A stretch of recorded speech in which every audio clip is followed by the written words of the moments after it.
खूप वेगळ्या वेगळ्या ट्रिक्स नाही वापरायच्या आता काय मोठ्यातली मोठी संख्या काय 35 आहे आपली, ठीक आहे. या दोनचं ऍडिशन काय होत नाही 35, कारण 30 आणि 15 मध्ये खूप मोठा गॅप केला. गुणाकार केलं तरी कार्यक्रम जमत नाही.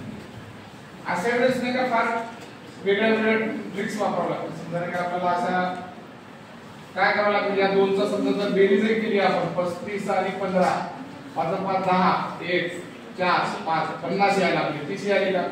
किंवा आपण या दोनची बेरीज केली तर हे पण येणार. किंवा 35 मधून 15 वजा केले, 35 मधून समजा 15 वजा केले, 5 5 0 काय आलं तर 3 केले 2 20 20 येणे 30 आला. आता थोडंसं नाही बारकाईने करा की हे जर 3 आहे 3 या 3 ला या एक स्थानात 3 ला घेतलं बरोबर आहे, आणि या दशस्थानाच्या 5 ला घेतलं, याचा गुणाकार केला 3 5 15, हे इथला गुणाकार केला आपण 15 झाले, आणि इथले 15 याच्यात मिळवले प्लस 15, तर नवीन वाला हे 30 भेटला आपल्याला. कळलं का? की या दोघांचा गुणाकार केला आणि याला ऍड करून हे भेटलं. सेम प्रोसेस आपल्याला नाही इथं करून बघूया भेटते का. 3 आणि 4 चा गुणाकार केला, 3 चौक 12 झालं. 12 मध्ये किती टाकलं? 56 टाकलं. हा 56 इथला आहे. 12 आणि 56 किती वेळा लागले पहा?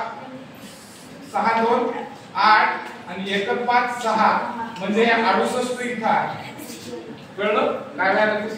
पुन्हा इथं बघा, या 7 चा आणि 1 चा गुणाकार केला, 7 1 7 1 7 आणि याच्यात काय टाकले? 78. मग आता 7 आणि 78 किती वेळा गेले? 92 व्हायला लागले. ठीक आहे. सेम प्रोसेस तुम्हाला इथं करावं लागणार आहे. काय लक्षात येणार आहे बघा इथं की मला या दोनचा गुणाकार करावा लागेल, 1 चा आणि 7 चा गुणाकार करावा लागेल. याच्यात अशी एक संख्या टाकावी लागेल जेणेकरून ही संख्या भेटली पाहिजे मला. काय? 92 भेटली पाहिजे. आता याने याला गुणलं 7 1 7 अधिक इथली संख्या मी x मानायला, ही x संख्या आहे बरोबर 92.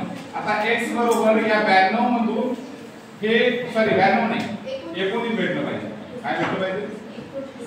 पहा या दोनचा गुणाकार आणि इथली संख्या x मानली, ते केल्याच्या नंतर हे 19 भेटले पाहिजे. काय भेटले पाहिजे?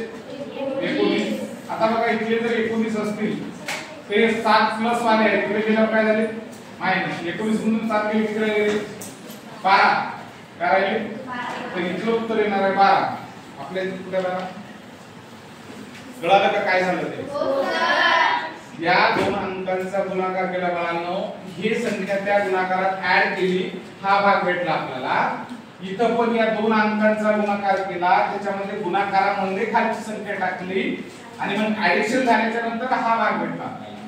त्याच्यानंतर या दोनचा गुणाकार केला, हे संख्या त्या गुणाकारामध्ये खालची मिळवल्याच्या नंतर मधातला अंक ठेवायचा.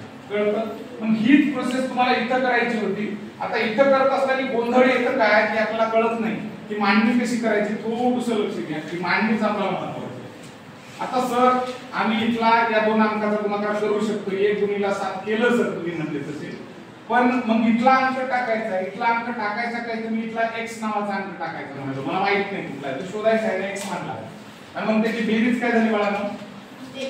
19 झाली. याच्या गुणाकारात हा अंक टाकला आणि मग ती बेरीज ही झाली.